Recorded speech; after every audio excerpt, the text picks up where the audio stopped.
So hi guys, welcome back to my channel and I'm back again with another really interesting coding question video. Again like my last video, this is also part of Leetcode top interview question, easy level list.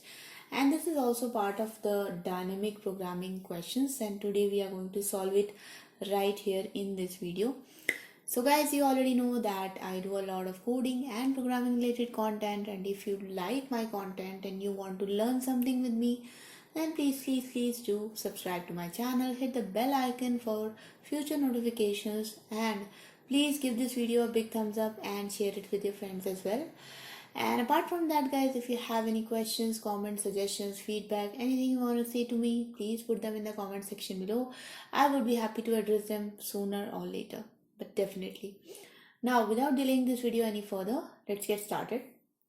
So guys, the first thing we have to do here is read the problem statement, which which is our ritual. We do it with every problem. So the problem statement is that we have basically given an array of integers like this in this example, and we have to find out a subset of array, and a subset in such a way so that if you add all the elements, then the sum will be maximum. So for example, if I take the array from 4 to these 4 elements and I add them up, then it becomes the largest sum, so the value is 6, right?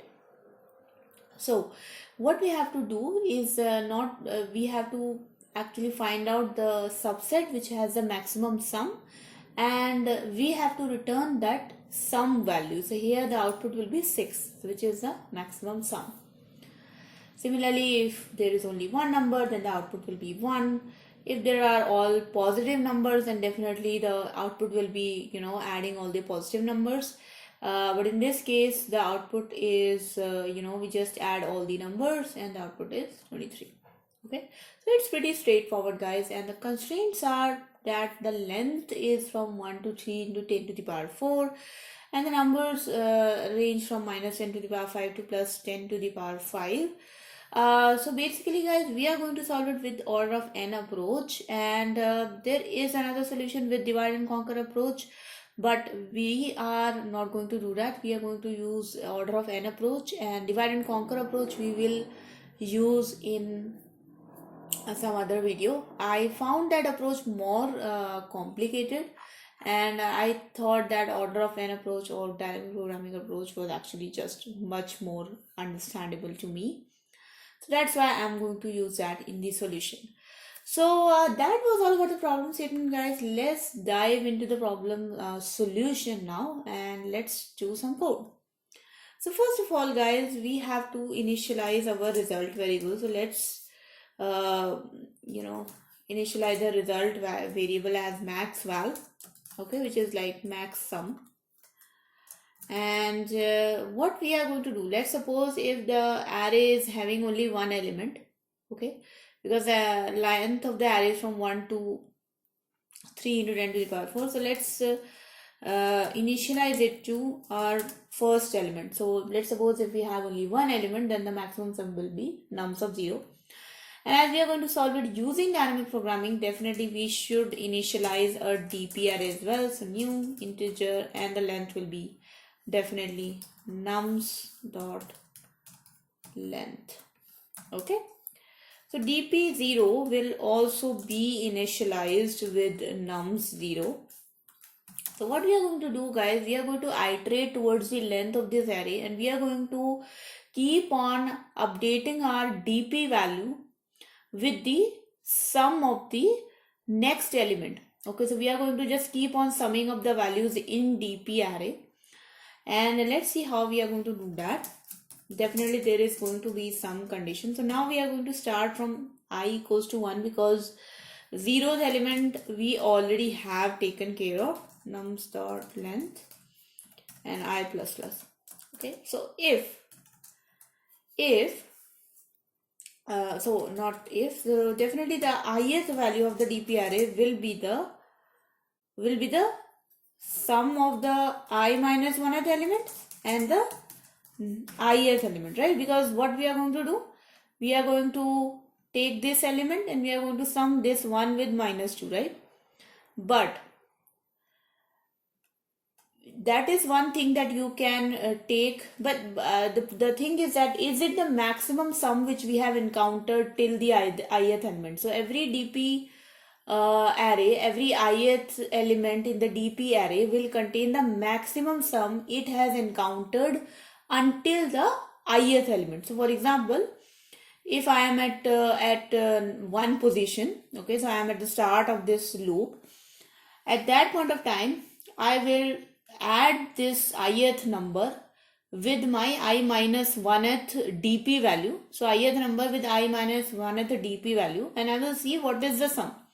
So definitely 1 plus minus 2 is minus 1. Now I will compare if this sum is actually less than the number itself, ith number itself, or is it greater than the number itself. If the sum is greater than the number itself, that means it is worth summing it up. So for example, if this value was plus 2, I plus 2 would have been 3. So definitely if I add the previous element into it, I would result into a larger sum. So that would be beneficial. But for now, if I add minus 2 into 1, it would not be beneficial for us. So it is better that the maximum sum which I have encountered until the ith element, I can keep it to 1. So I should not consider this minus 2 element, I should only consider 1.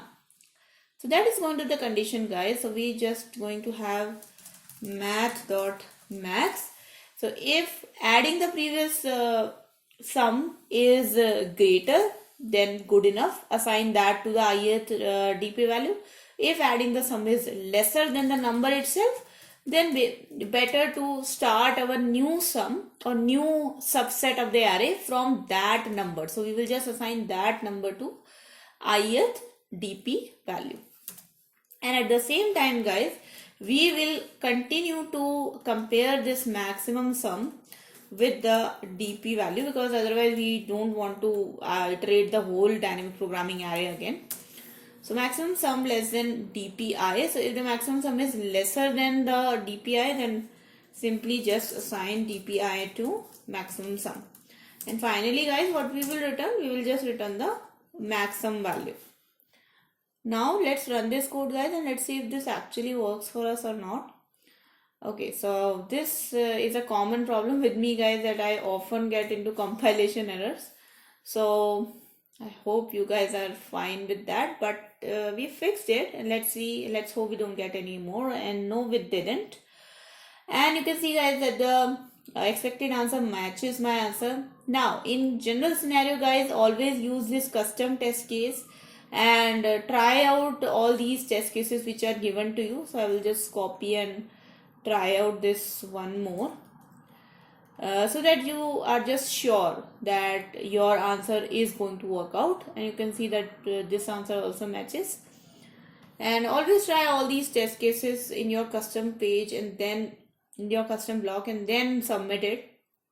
So as you can see, guys, my submission result is accepted. And so yeah, all the test cases are passed. The runtime is pretty acceptable. The memory distribution is also kind of average.